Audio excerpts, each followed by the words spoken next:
My name's Nune Main, Nune 44 everywhere. You're tuned in to Guac Is Extra with Stacy. Welcome to Guac Is Extra, creative culture at its core. I'm your host, Stacy Sanchez. Thank you so much for joining us today. Now, I'm a featured artist. He's a local from the Rio Grande Valley, and he just recently came out with his 2020 album, Living Life. We welcome to the show, Nune Main. Thank you so much for joining us today. Yes, ma'am. Thank you for having me. I really appreciate it. Yeah, so let's talk about it. You recently came out with your album.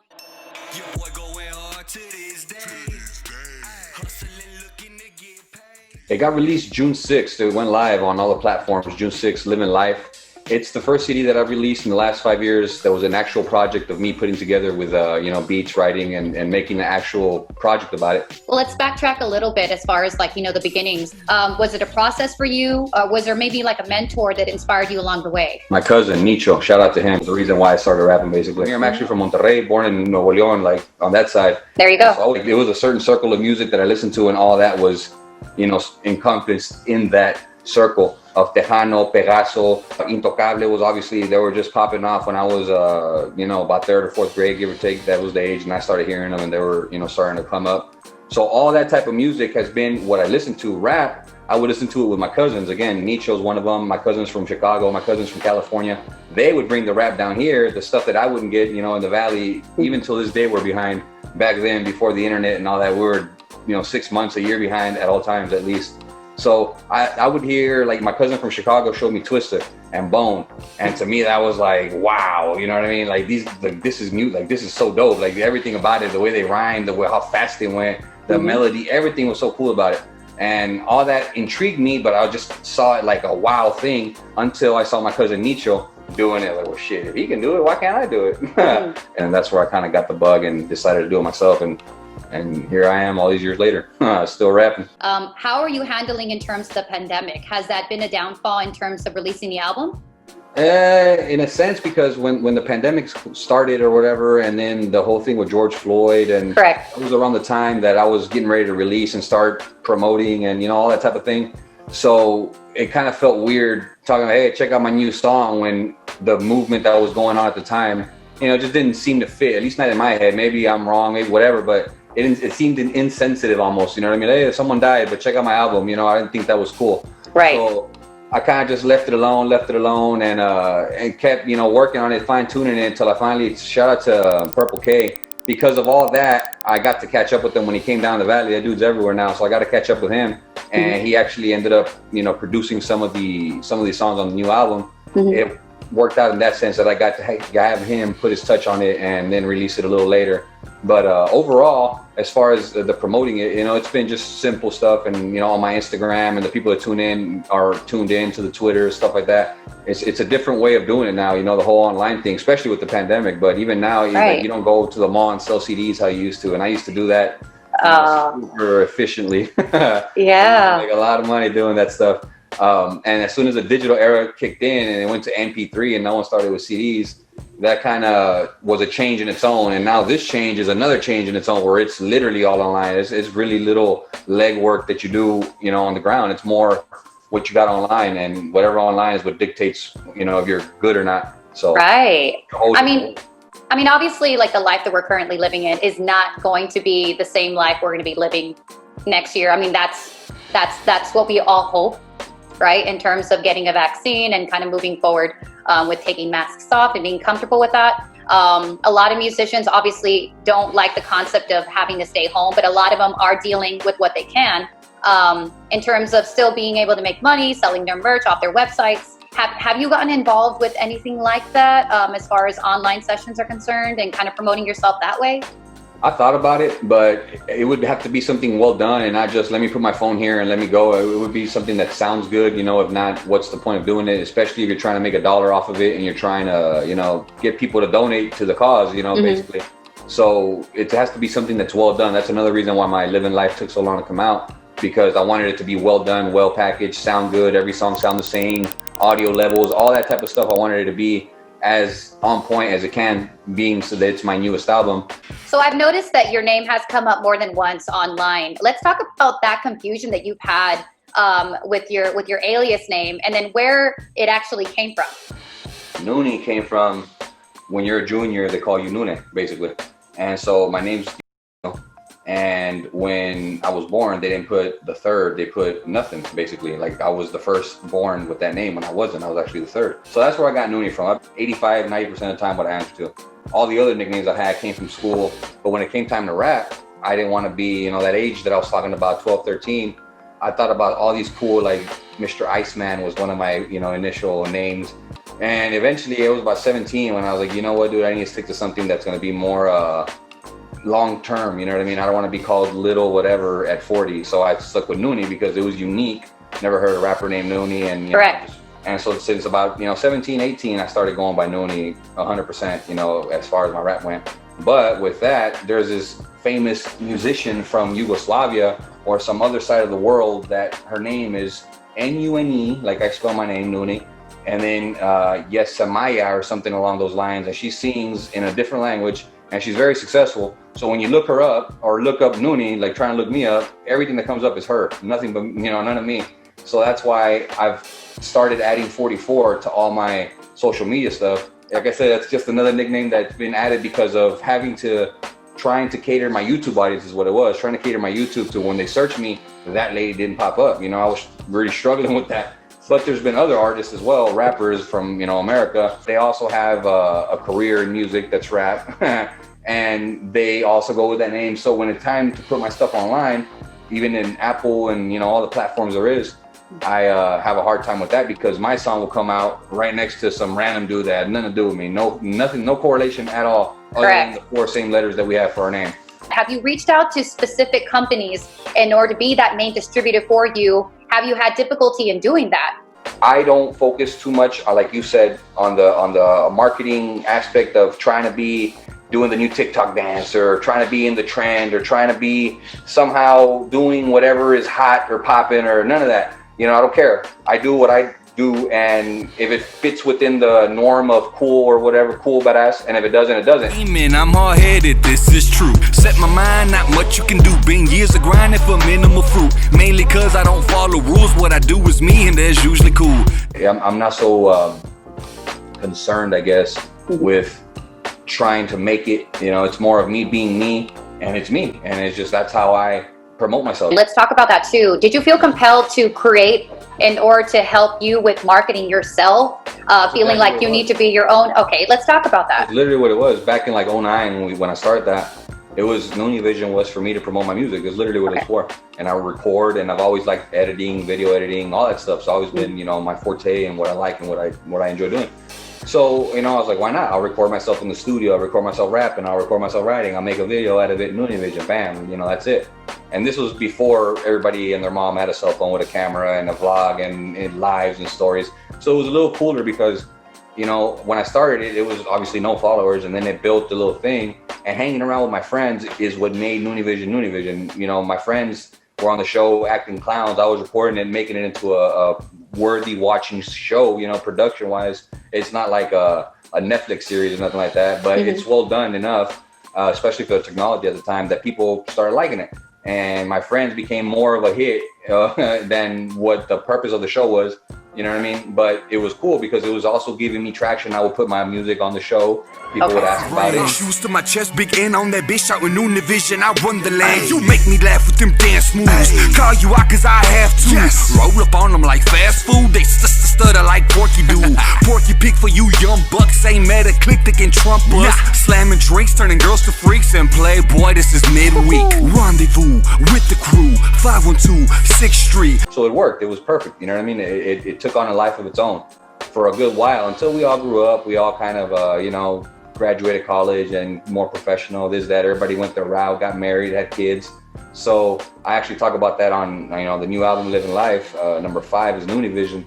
And we built a pretty organic following off of that and shirt sales. At the time, I was doing a lot of shirt sales and selling and doing club promotions and stuff like that. And that's where it is now. Right. So in terms of promoting as well, let's backtrack and also talk about your struggle with getting in contact with Taylor Swift. Can we talk about that story? Yeah, that's fine.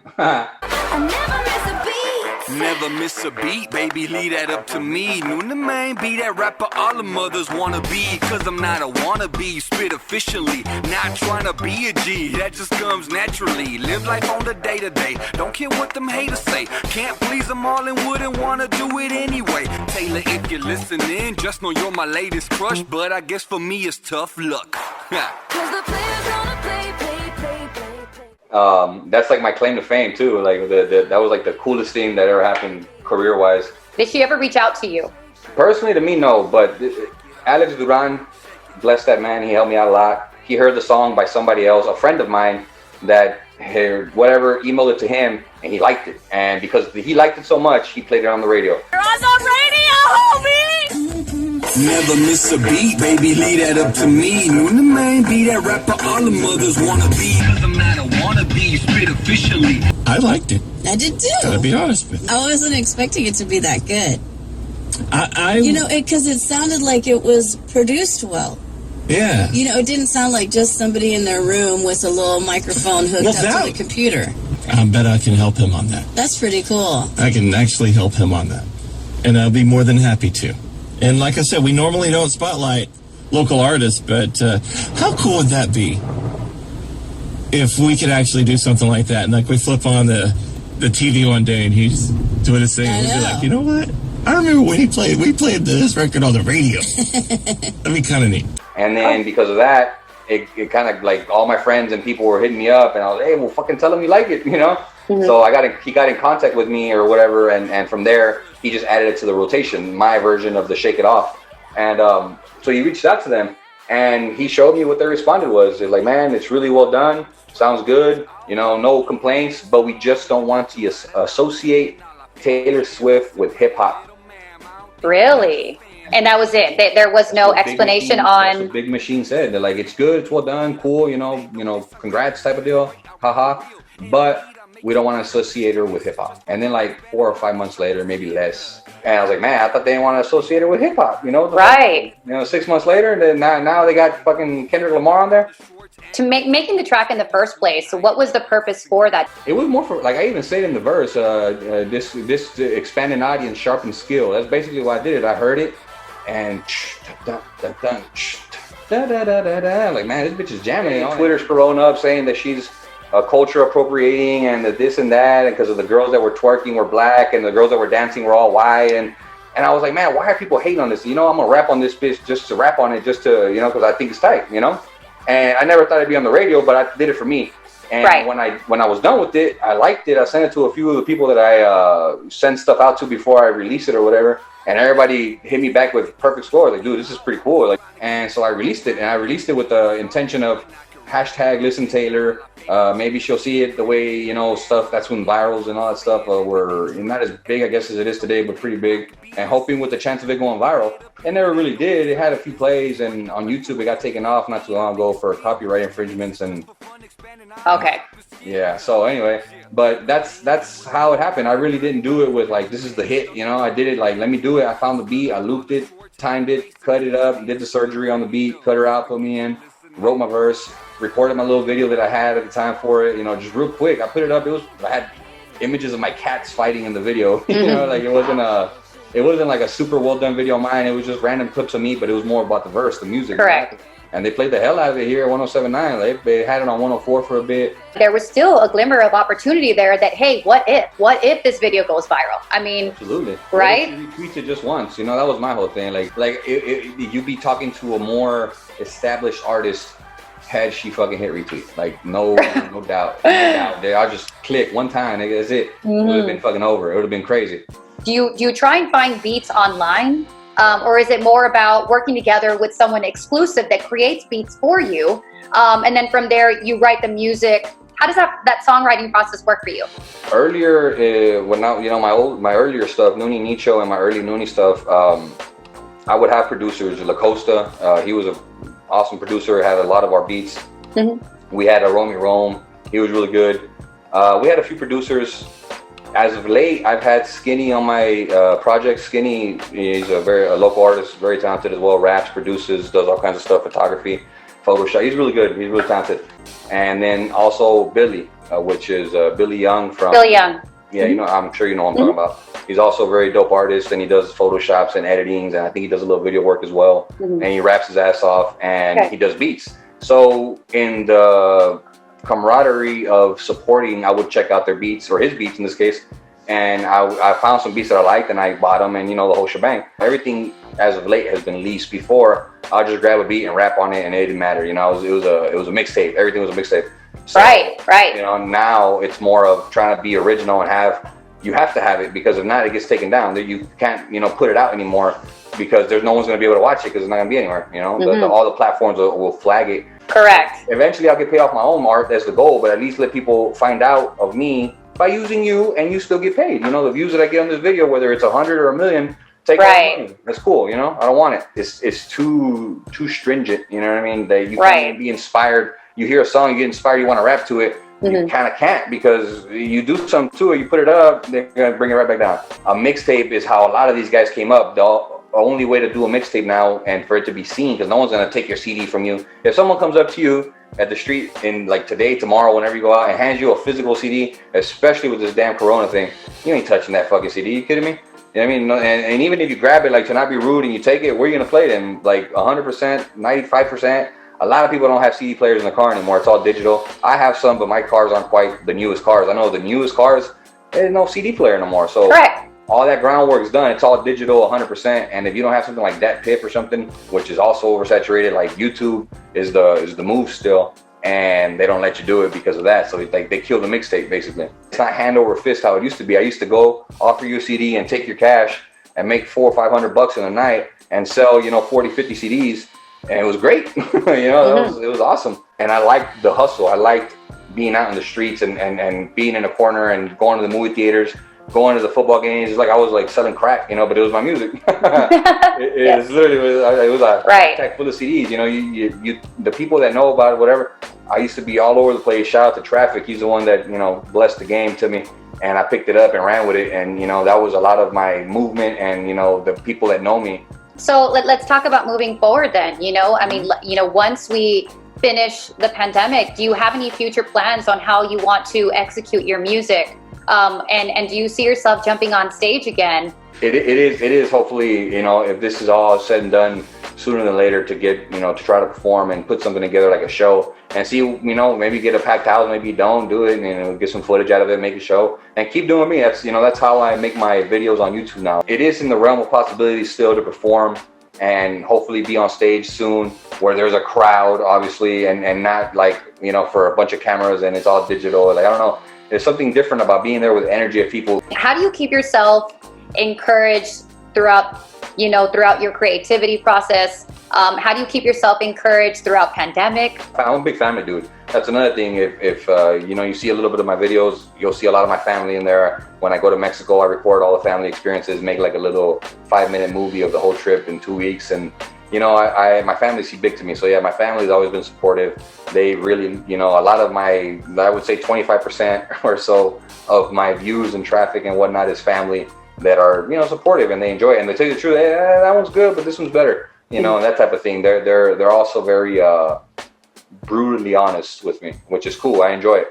And what advice would you give an upcoming artist that's really looking at just kind of making a name for themselves and staying creative within that process? My advice to an artist is, first, if you're really about it, as far as love doing it, you know, you're not doing it for the views. You're not doing it for, yes, you want people to see your shit, of course, but you're doing it because it's kind of a like the way to express yourself, even if it's just for yourself, to like get it out of your chest. For me, it's this, like I put a video together, my mind is completely engulfed in it. It's my safe space.